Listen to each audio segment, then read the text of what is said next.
नमस्कार दोस्तों, vision with आलोक के यूट्यूब प्लेटफॉर्म पर आप सभी का बहुत बहुत स्वागत करता हूं। दोस्तों, इधर बीच में कुछ दिन कक्षाएं बाधित रही। इसके पीछे मुख्य कारण टीजीटी सामाजिक विज्ञान 2016 का चल रहा साक्षात्कार था। तो दोस्तों, आज की क्लास में हम आपको बताएंगे कि टीजीटी सामाजिक विज्ञान में जो साक्षात्कार दिया उसमें हमारा अनुभव कैसा था, हमसे कौन कौन से सवाल पूछे गए, किस टॉपिक से हमसे पढ़वाया गया। इसके पहले के वीडियो में हमने साफ साफ बताया था कि आपका जो कॉम्बिनेशन है उस कॉम्बिनेशन टॉपिक पे कम से कम 2 लेक्चर प्लान तैयार करके जाइएगा। दोस्तों, वही हो रहा है।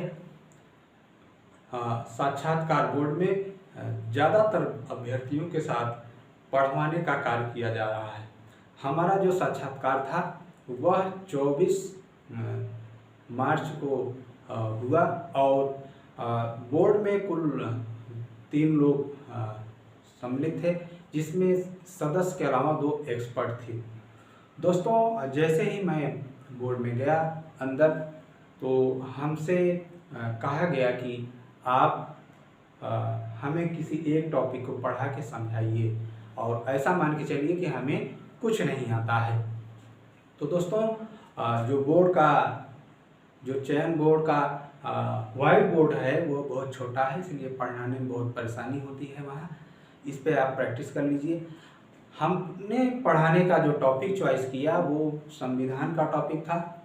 मूल अधिकार को हमने बहुत अच्छे ढंग से पढ़ाने का प्रयास किया और 10 मिनट तक हम बोर्ड के समक्ष पढ़ाते रहे और हमारे शिक्षण विधि से, हमारे पढ़ाने के कौशल से बोर्ड बहुत प्रभावित रहा। और उसके बाद उन्होंने क्रॉस क्वेश्चन करना प्रारंभ किया, जैसे कि संविधान में शिक्षा का अधिकार, मूल अधिकार में शिक्षा का अधिकार किस संशोधन द्वारा जोड़ा गया। तो आप सभी जानते हैं 86वें संविधान संशोधन द्वारा राइट टू एजुकेशन एक्ट जोड़ दिया गया। 6 से 14 वर्ष के बच्चों को शिक्षा के अधिकार को मौलिक अधिकार की श्रेणी में रख दिया गया। दोस्तों, इसके बाद बोर्ड ने हमारे एकेडमिक रिकॉर्ड के बारे में पूछा कि आपने कितनी पढ़ाई की है, बीएड कहाँ से किया, एमएड कहाँ से किया, एमए कितने विषय में किया और पीएचडी कहाँ से कर रहे हैं। इन्हीं विषयों पे, इसी बिंदुओं पे हमारा साक्षात्कार काफ़ी समय तक केंद्रित रहा। और इतिहास में जब पूछने की बारी आई तो दोस्तों, इतिहास में उन्होंने विजयनगर साम्राज्य के बारे में जानना चाहा और हमने बताया। इसके बाद उन्होंने नेशनल मूवमेंट की ओर रुख किया और नेशनल मूवमेंट में उन्होंने पूछा कि साइमन कमीशन का विरोध इतना ज़्यादा क्यों हो रहा था और साइमन कमीशन के विरोध में क्या भारतीयों ने कोई कमेटी गठित की थी। तो दोस्तों, इसके बाद गोलमेज सम्मेलन पे सवाल पूछा गया कि गांधी जी किस गोलमेज सम्मेलन में भाग लेने लंदन गए थे और कौन सा गोलमेज सम्मेलन था जिसका कांग्रेस ने बहिष्कार किया था। तो इस तरह से दोस्तों हमारा साक्षात्कार 16-17 मिनट तक चला और साक्षात्कार के उपरांत बोर्ड से संतुष्ट था मैं और बोर्ड भी हमसे संतुष्ट था। तो दोस्तों, ओवरऑल कहने का आशय यह है कि विषय की तैयारी के साथ साथ अगर आप पढ़ाने की भी तैयारी कर लेते हैं तो आपका साक्षात्कार अच्छा जाएगा। और अन्य अभ्यर्थियों की अगर बात करें तो उनसे जो सवाल पूछा गया था उसे मैं साझा करने का प्रयास करता हूं। दोस्तों, बहुत सारे अभ्यर्थियों से अलग अलग सवाल पूछा गया। जैसे एक अभ्यर्थी से पूछा गया, सरकार की परिभाषा दीजिए, सरकार क्या होता है। और एक अभ्यर्थी से पूछा गया, अमेरिका के संविधान के बारे में आप क्या जानते हैं। पेरिप्लस ऑफ एरिथियन सी का लेखक कौन था। तो दोस्तों आपको मालूम हुआ पेरिप्लस ऑफ एरेथियन सी का लेखक अज्ञात है। भूगोल में सौर मंडल के बारे में पूछा गया, जेट स्ट्रीम के बारे में, और राजनीति विज्ञान में कौटिल्य और मैकियावेली में अंतर पूछा गया। तो संविधान की प्रस्तावना को समझाइए। संविधान की प्रस्तावना क्या है? राजनीति का अर्थ बताइए। अधिकार क्या है? राजनीति का अर्थ बताइए। अधिकार क्या है? इसी तरह से दोस्तों बहुत सारे सवाल पूछे गए। फिर अगला सवाल पूछा गया, राज्य के तत्व क्या है? राज्य के तत्व क्या हैं? संप्रभुता। संप्रभुता नहीं है तो राज्य को कौन चलाएगा? संविधान और संविधानवाद में अंतर क्या है? अक्षांश और देशांतर को समझाइए। पृथ्वी की गति के बारे में पूछा गया। पॉलिटी के बारे में पूछा गया। अध्यक्षात्मक और संसदात्मक सरकार क्या है, इसमें क्या अंतर है? और व्यक्तिगत एवं सामूहिक उत्तरदायित्व में क्या अंतर होता है? अनुच्छेद 356 के बारे में समझाइए। भारत में सिविल सेवा की शुरुआत कब की गई? अनुच्छेद 300, अनुच्छेद 312, अनुच्छेद 360 के बारे में आप क्या जानते हैं? हाब्स लॉक और रूसो के विचारों में क्या समानता है और क्या अंतर है? संविधान की प्रस्तावना और संविधान सभा के बारे में आप क्या जानते हैं? अस्थायी और अस्थायी अध्यक्ष का नाम बताइए।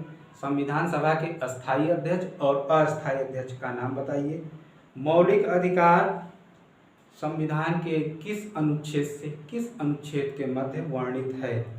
मूल कर्तव्य संविधान के किस भाग में है? नीति निर्देशक तत्व से आप क्या समझते हैं?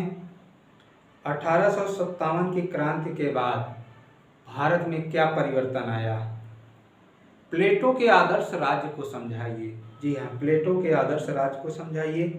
प्लेटो से अरस्तु कहाँ तक सहमत था?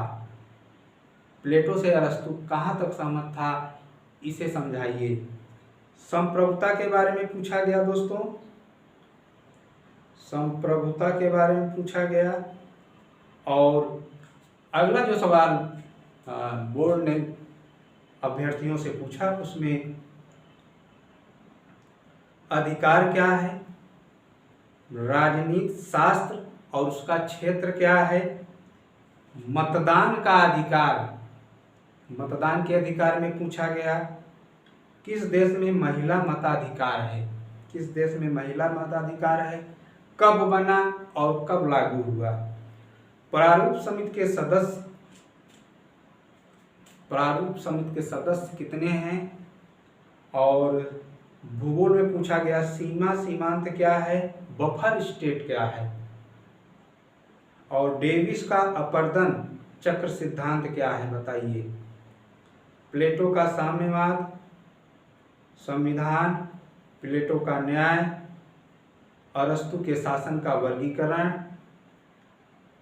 राष्ट्रपति पर महाभियोग अनुच्छेद 161, राष्ट्रपति की आपातकालीन शक्तियां क्या हैं इसके बारे में बताइए। संसदात्मक अध्यक्षात्मक व्यवस्था क्या है।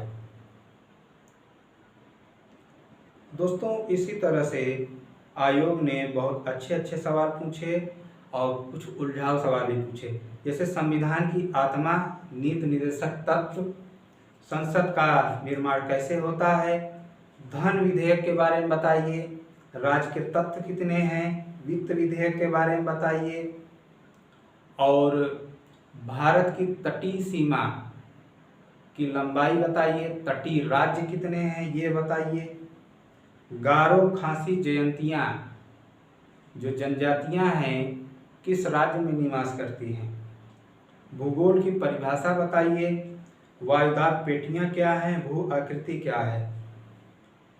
और दोस्तों इसी तरह से आयोग ने अच्छे अच्छे सवाल पूछे, जैसे स्थलाकृति की परिभाषा दीजिए, अरस्तु का संविधान, संसदात्मक व्यवस्था, संपत्ति का अधिकार, राजनीति शास्त्र और नागरिक शास्त्र में अंतर क्या है। राजनीति शास्त्र और नागरिक शास्त्र में अंतर क्या है। अलबरूनी भारत में किसके समय आया था। अलबरूनी भारत में किसके समय आया था। राष्ट्र की शक्तियां क्या है। प्लेटो कानून का विरोधी क्यों था। जी हाँ, प्लेटो कानून का विरोधी क्यों था, यह सवाल पूछा गया। और दोस्तों, और जो सवाल पूछा गया, कार्ल मार्क्स के बारे में आप क्या समझते हैं, क्या जानते हैं। प्लेटो का न्याय, प्लेटो के अनुसार जनसंख्या राज्य में कितनी होनी चाहिए। और अक्षांश देशांतर से क्या समझते हैं, अंतर समझाइए। अनुच्छेद 356। मंगल पांडे कहाँ के निवासी थे। भारत में सिविल सेवा का जन्मदाता कौन है। अमेरिकी संघ के बारे में सवाल पूछा गया। तो दोस्तों, इसी तरह से बहुत सारे सवाल अभ्यर्थियों से पूछे गए और उम्मीद करता हूं आपको हमारे द्वारा दिया गया जानकारी आपके इंटरव्यू के लिए बहुत सहायक सिद्ध होगा। तो दोस्तों, बहुत आत्मविश्वास के साथ, आत्मबल के साथ, पूरी तैयारी के साथ आप साक्षात्कार बोर्ड में जाइए। अवश्य ही इंटरव्यू अच्छा होगा। और आगामी लेक्चर में हम बताएंगे कि टीजीटी 2011-2013 की मेरिट की क्या स्थिति रही है और 2016 की मेरिट क्या हो सकती है।